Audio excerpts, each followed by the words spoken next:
बता दूं शॉर्टकट? बता दूं? पहला काम 100% प्रोडक्ट यूज नो एक्सक्यूज। कितने लोग हैं जो ये करेंगे? यस। टीसी छावड़ा जी एक बात बार बार कहते हैं कि यदि आपसे प्रोडक्ट यूज तो एक महीने का बिजनेस 4000 करोड़ हो सकता है। वैसा केवल पहला काम कर ले तो आप देखिए आपकी टीम में लोग जुड़े हुए हैं, क्या वो 100% प्रोडक्ट यूज करते हैं? नो। कौन है जिम्मेवार? जिम्मेवार कौन है? आप जिम्मेवार हैं। यदि आप उनको नेट पे लाए हैं तो आपकी जिम्मेवारी है। पहला काम है, यदि कोई भी कामयाब होना चाहता है, ये सोचता है मेरा बिजनेस मैं मालिक, तो आपको करना पड़ेगा 100% product use no excuse. Company को कैसे पता चलता है? कंपनी के कुछ कर्मचारी आपके घर में बाथरूम चेक करने जाते हैं, ऐसा होता है क्या? आपके अप्लायंस जाके चेक करती है, ऐसा होता है क्या? न होगा न हुआ है।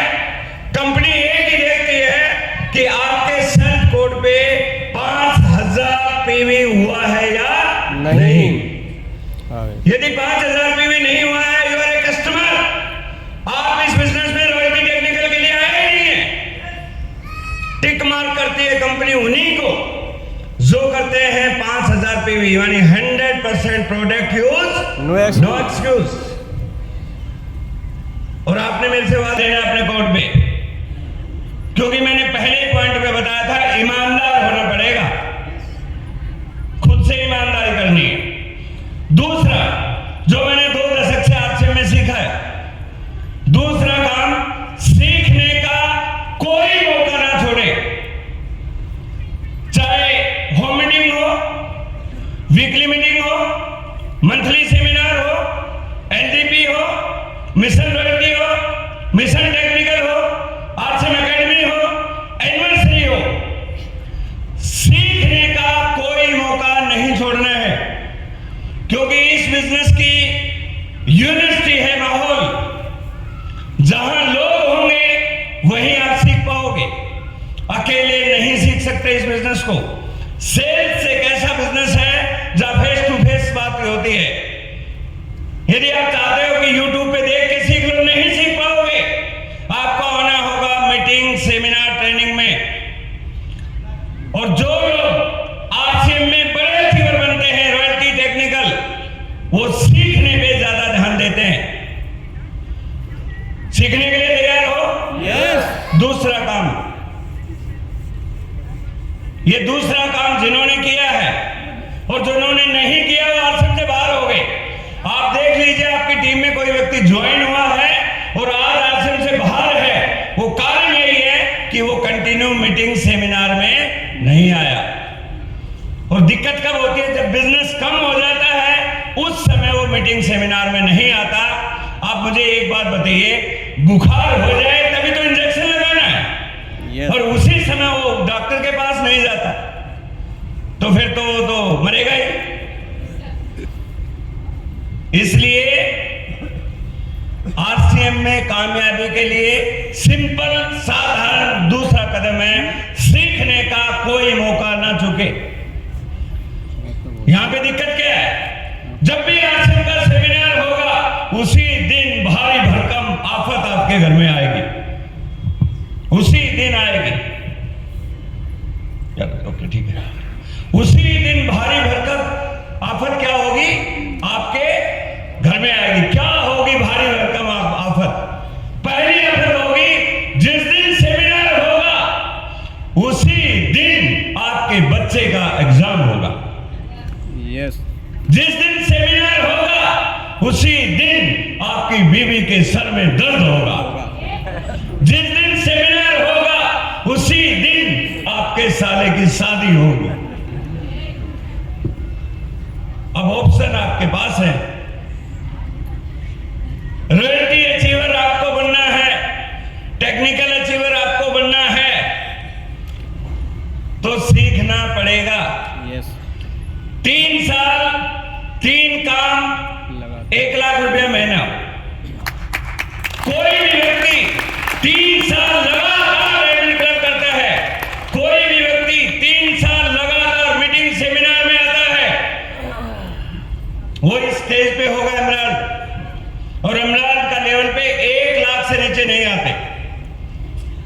है सर, मुझे पता चल गया सर थोड़ा लेट आएंगे 10:45, हम सेशन को आगे बढ़ाएंगे। मजा आ रहा है? यस। देखिए, काम यही करने होंगे जो मैं बता रहा हूं। आपसे कहानियां कुत्ता बिल्ली की कितनी सुन लें, आपको लोग तरह तरह की कहानियां बताएंगे, लेकिन कहानियों से चेक बढ़ने वाला नहीं है। तो दूसरा काम क्या करेंगे? सीखने का कोई मौका नहीं छोड़ेंगे। और आप देख रहे होंगे आपकी टीम पे जो व्यक्ति जब से ज्वाइन हुआ है हर मीटिंग सेमिनार में आ रहा है, तो उसकी इनकम भी बढ़ रही है और पिन भी बढ़ रही है। यस और नो? यस। और तीसरा, देखिए, दो काम हो गए। एक 100% प्रोडक्ट यूज करना है डायमंड क्लब, दूसरा सीखने का मौका नहीं छोड़ना है, क्योंकि जब आप सीख जाते हैं तो काम करना आसान हो जाता है। जो लोग प्लान नहीं दिखा पाते, उसका मेन कारण यह है, उन्हें डर लगता है कि प्लान कैसे दिखाएं। प्लान आती ही नहीं तो दिखाएंगे कैसे? मुकेश जी, आप हवाई जहाज जाके चलाओ। आप क्यों नहीं चला रहे हैं? मरने का डर है? कारण यह है कि इन्हें आता नहीं है। जब तक कोई चीज आती नहीं है, डर लगेगा। आप देख लेना भाई साहब, जिसने मोटरसाइकिल का हाथ नहीं लगाया है, उसको बुलेट मोटरसाइकिल को बोलो कि स्टैंड से उतार दे, वो उतर जाएगा स्टैंड से। जिसने हाथ नहीं लगाया दब जाएगा नीचे। ये सब लोग बगैर सीखे ये काम होने वाला नहीं है। और तीसरा अंतिम काम क्या करना? कई लोग बोलते हैं कि सर तीसरा क्या काम है? तीसरा बहुत आसान काम है, और नेटवर्क मार्केटिंग में इससे आसान कोई काम नहीं है। जब मैं मीटिंग ट्रेनिंग प्रोग्रामों में लोगों से पूछता हूं, लीडर से, कि आपकी पिन चेंज क्यों नहीं हो रही है, क्या दिक्कत आ रही है, तो लोग बोलते हैं सर लोग मीटिंग में ही नहीं आते। कुछ लोग बोलते लोग सामान ही नहीं खरीदते, कुछ लोग बोलते लोग कहना ही नहीं मानते। जानना चाहते हो उसका समाधान क्या है? यस। जानना चाहते हो समाधान क्या है? तीसरा काम है एज इट इज अपने कोच को फॉलो करना। जिस दिन आप अपने अपलाइन को सरेंडर हो गए और 3 साल लग गए, लगातार 3 साल सरेंडर हो गए, तो आपका नाम मास्टरमाइंड लीडर में आ जाएगा और अगली चेयर पे आप बैठ जाओगे भाई साहब। आज हमारे सामने प्रताप राव जी हैं, आज हमारे सामने रवीश कुमार जी हैं। ये दोनों बेनाथ के घोड़े थे, इनके नकेल नहीं थी, लेकिन 3 साल पहले इन्होंने अपने अपलाइन को बोला कि सर जो भी करना है आपकी डायरेक्शन में करेंगे, और आज ये बड़े लेवल पे आ गए हैं। इस बिजनेस में अपलाइन का रोल बहुत बड़ा रोल है। जिस दिन अपलाइन के आप सरेंडर हो गए, आपसे ज्यादा चिंता अपलाइन को हो जाएगी। आप सो रहे होगे, अपलाइन आपका लेग स्ट्रक्चर ड्रॉ कर रही होगी। आप कुछ भी बीमार हो गए होगे, अपलाइन आपकी रॉयल्टी की प्लानिंग कर रही होगी। अपलाइन से सरेंडर हो सकते हैं? यस। अब बहुत सारे लोग सोचते हैं अपलाइन कौन है।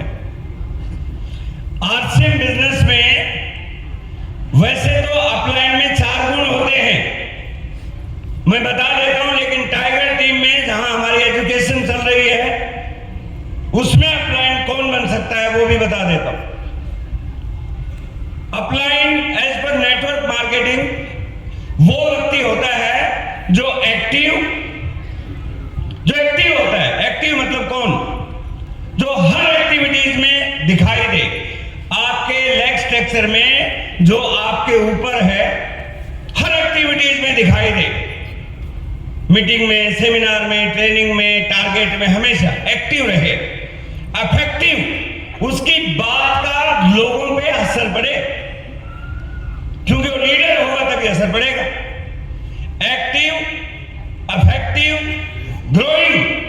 ग्रोइंग का मतलब केवल पिन से नहीं होता है। ग्रोइंग का मतलब है उसका मेंटल एटीट्यूड भी चेंज हो रहा है, उसकी लाइफस्टाइल भी चेंज हो रही है।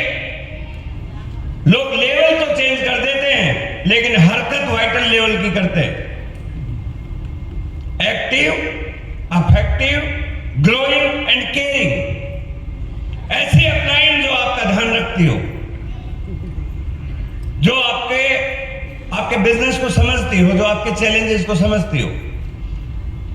और टाइगर टीम में यदि अपलाइन बनाना है तो आपके टीम में जो भी मास्टरमाइंड लीडर है वो जांचा परखा अपलाइन आपका बन सकता है।